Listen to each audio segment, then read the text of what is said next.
Ukraine from Kharkiv National University, named after V.N.Karazin. If you don't mind, I would like to start our report, The Problems of Postcolonial Feminism in the Philippines, and my colleague, Tetiana Podolska, will continue it till the end.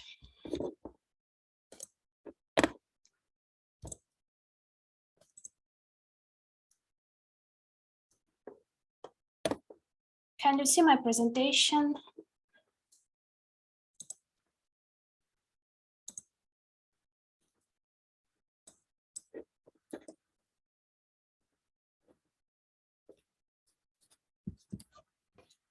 The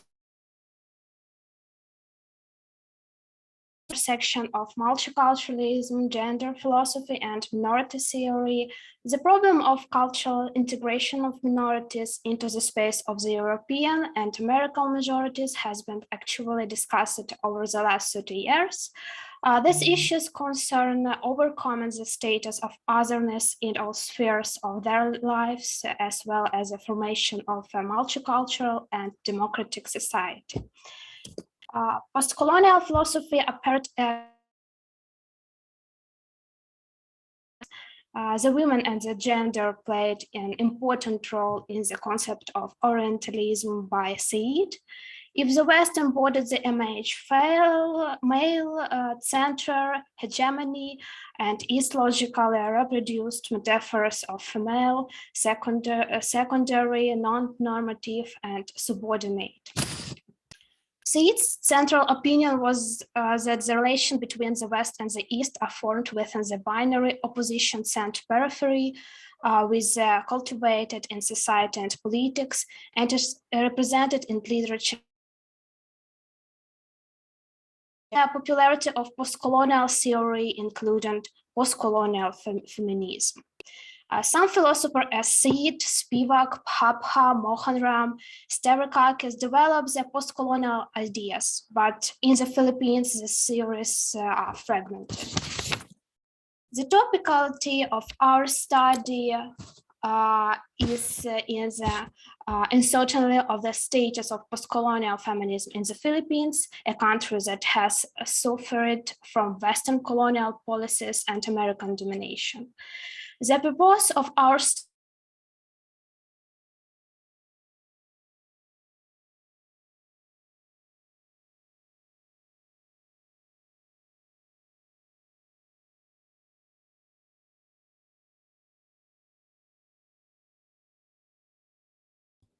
I believe there's an issue with Miss Katerina's connection. Miss Tetiana, can you?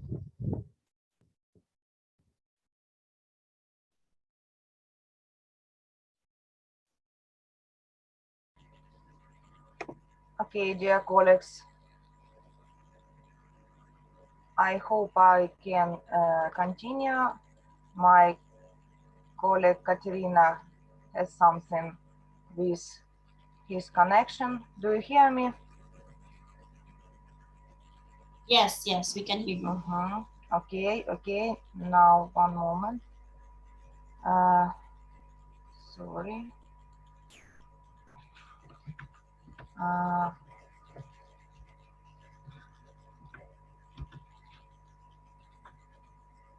The topicality of our study is an uncertainty of the status of colonial feminism in the Philippines, a country that has suffered from Western colonial policies and American domination.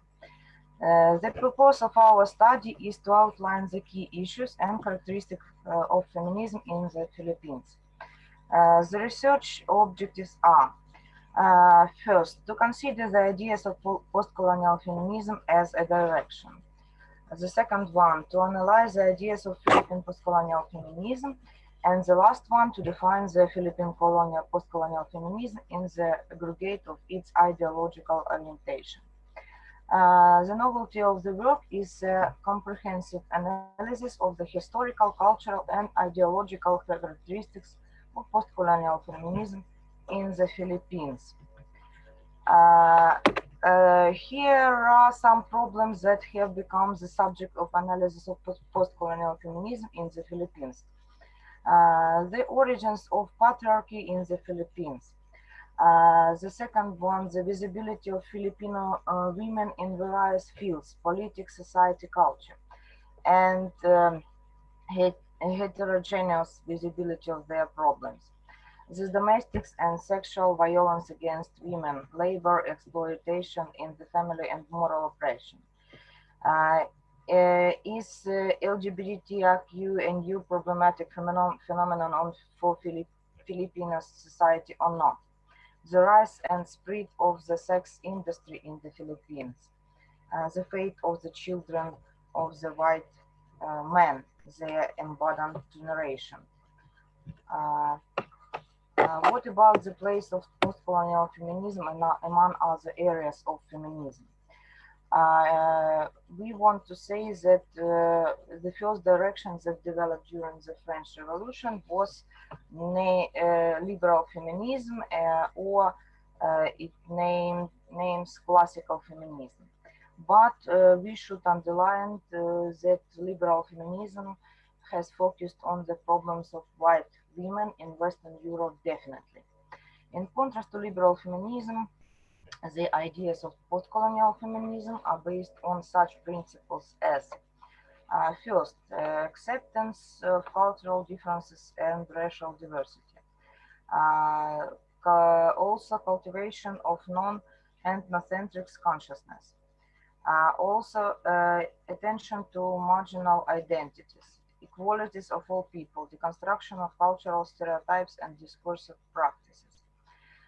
The question of post-colonial feminism deals with the discrimination based on gender, ethnicity, and race in the cultural space, both at the level of public consciousness and at the level of artistic consciousness, in the practices of communication, art, and politics. Dear colleagues, sorry, I hope my colleague is online now, and she could continue. Sorry.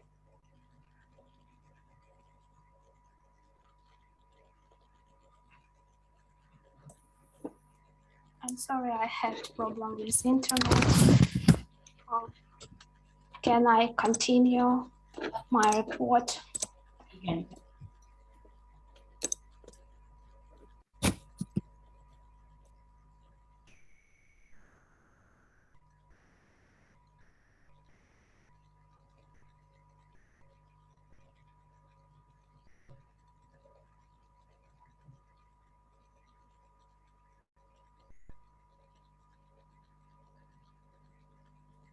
Miss Katerina, you are muted. Please unmute. Sorry.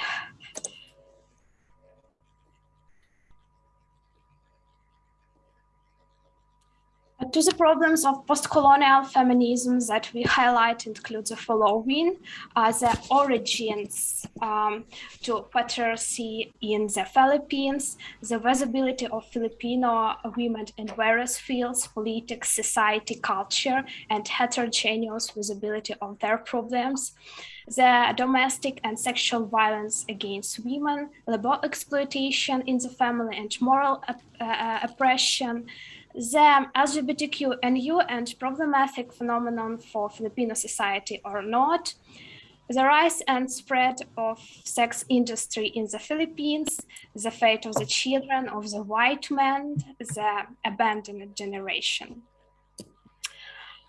Feminism as an ideology, social movement, and worldview, as it is classically theorized by researchers. For example, Zherobkina has gone through 4 waves, and for almost 3 centuries has branched out into more than 10 directions. The first directions that developed during the French Revolution was liberal feminism or classical liberalism, feminism. The main goal of the latter, it was to combat disparity and discrimination against women in social and political life. Liberal feminism, represented by Gush, Wollstonecraft, and other activists, was focused on the requirements of civil and voting rights, higher education, and careers. Support for these ideas also grew on men's initiative. In 1867, the English philosopher Stuart Mill presented the book on liberty. Based on the importance of the right of vote, the suffrage movement was developed in England. Thus, the process of emancipation from masculine hegemony, from the image of passive gender behavior in culture began. Liberal feminism has achieved significant result of Western Europe. White women received the right to higher education, the voting right, and a number of other social rights that expanded the opportunities for women to socialize. But liberal feminism has definitely focused on the problems of white women in Western Europe. This situation did not suit Black women and women Arab third world, because the main goals of liberal feminism were not a priority in the struggle for the survival of women in countries with post-colonial harm. In contrast to liberal feminism, the ideas of postcolonial feminism are based on such principles: acceptance of cultural differences and racial diversity, cultivation of non-ethnocentric consciousness, attention to marginal identities, equality of all people, deconstruction of cultural myths, stereotypes as discursive practices. The question of postcolonial feminism deals with discrimination based on gender, ethnicity, and race in the cultural space, both at the level of public consciousness and at the level of artistic consciousness in the practices of communication, art, and politics. The central theme of postcolonial theorists was criticism of the feminist authors by Said, Spivak, Homi, PAP, Mohan Ram. For example, the researchers Stavrakakis accused that the cultural and political strategy of distinguishing Europe from the East as the other is based on the assignment of affective libidinal relation to the East and the representation of the experience of pleasure built on the European model. Modern post-feminism is actually developing ideas about the difference in the needs of Black and white women, Christians and Muslims living in Europe and Asia.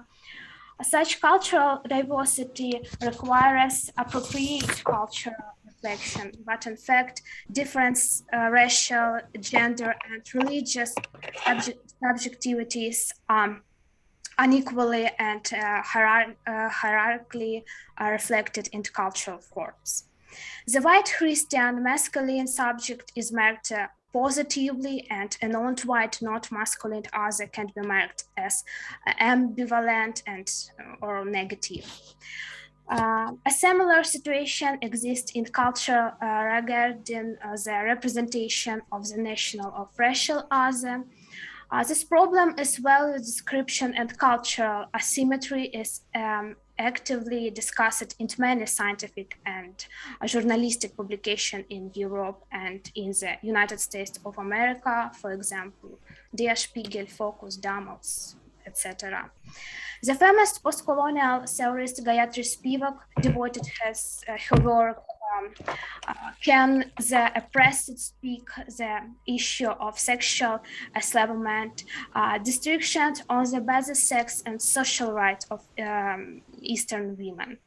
She insisted on the need to hear the forced silence of women in the East, emphasizing the political pressure of the European capitalist system in the form of deliberate restrictions on the voice and gestures of women.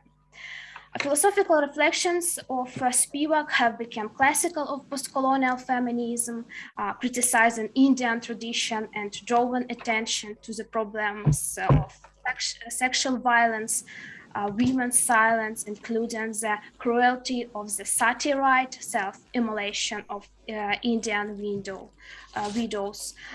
Spivak underlines that the reason for the oppressed position of third world women in the European colonialism and imperial ideology.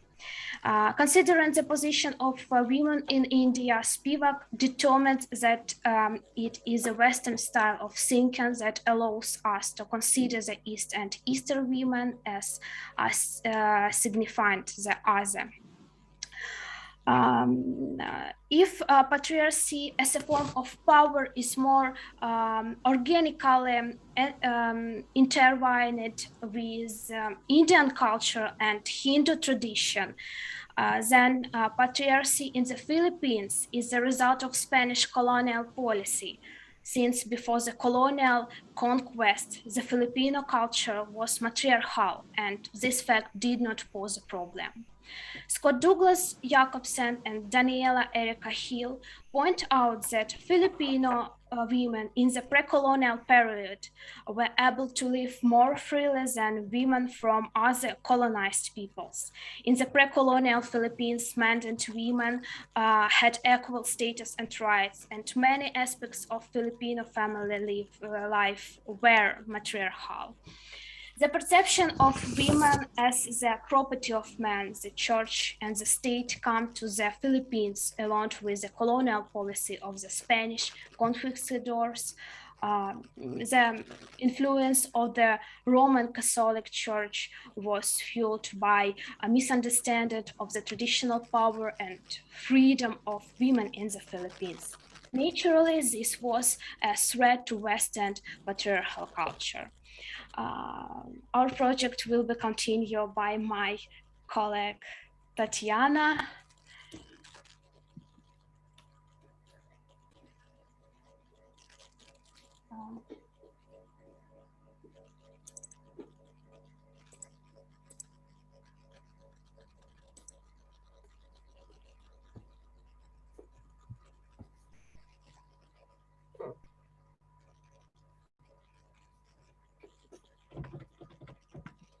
Dear colleagues, as we could find out some problems of feminism in the Philippines from our maybe some alien point of view, but here are the first problem of postcolonial feminism in the Philippines is an belief of the ideological impulses of Western Western political feminism, and their patriarchy in the Philippines is the result of Spanish colonial politics before the colonial conquest. The Filipino culture was matriarchal, and this fact did not pose some problem. Feminist theorists seek to develop a Filipino version of feminism that will be consonant with Philippine history, dramatic experience, some Philippine colonial experience, and real gender problems in the Philippines. The second problem of feminism in the Philippines is its heterogeneity. On the one hand, the representation of women in politics has increased significantly. Currently, women hold various public positions in government, but there is another side that demonstrates the unresolved social problems of racism, xenophobia, and domestic violence that permeate middle-class families. The third problem of postcolonial in the Philippines is the unresolved problems of LGBTIQ community and underdevelopment of the movement for the rights of sexual minorities. From a cultural point of view, The naturalness of transgenderism, homosexuality for Philippine society is justified by the fact that even before colonial times, the figure of Babaylan was an important figure. Babaylan was a shaman, a mediator between people and spirits. He could be a woman or feminine man, often homosexual or with signs of transgenderism. Of course, during the Spanish Inquisition, Babaylans were equated with witches and an unclean, dangerous force. In other words, the discrimination and persecution of Babaylans is the prehistory of the persecution of members of LGBTQ community today. The fourth problem of post-colonial feminism in the Philippines concerns same-sex marriage. Although there are legal difficulties with recognition of them, from the point of view of archaic customs, they are considered legal and do not cause dissatisfaction. The very problem of rejection of sexual minorities in a Western phenomenon, uh, uh, tracing of the Western world, making the gender-neutral situation of archaic times in the Philippines problematic, although it was never problematically delineated. The fifth problem of post-colonial feminism in the Philippines is the widespread sex tourism and prostitution in the country.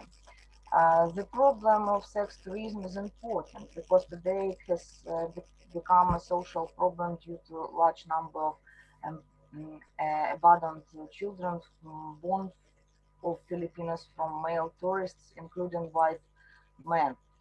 A famous traveler and journalist Bernstein pointed out that today, through sex tourism, like 3 centuries ago, Western men continue to satisfy imperial ambitions without further punishment. Colonialism and sex are inextricably linked, and today the situation in the Philippines shows us the commercialization of female sexuality, which is both a means of survival for women and a social problem for the country.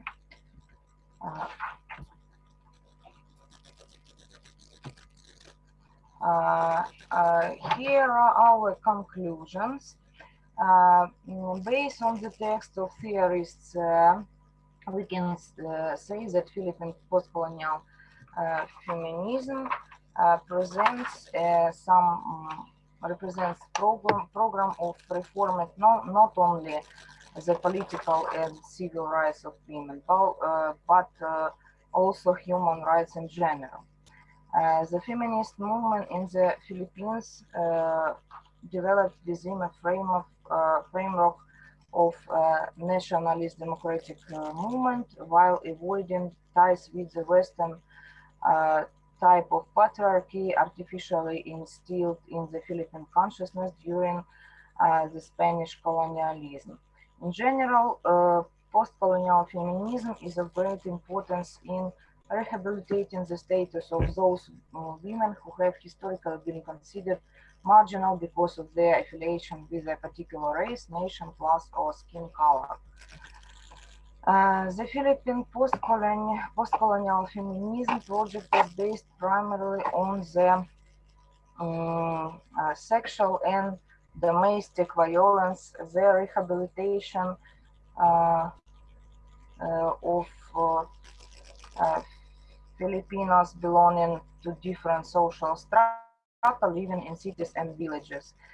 Post-colonial feminism in the Philippines getting attention to both public representation and women's privacy.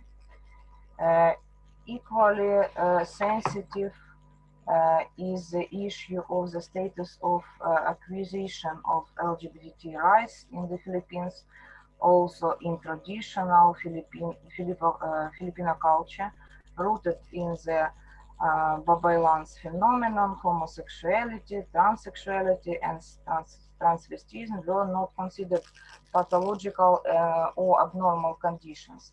Therefore, in this regard, Filipino critics fear the problematic field of postcolonial feminism endorsed by the West. They identified gender problems in the Philippines developed into social problems. For example, prostitution is associated with the poverty of Filipino families, which led to global crisis in society.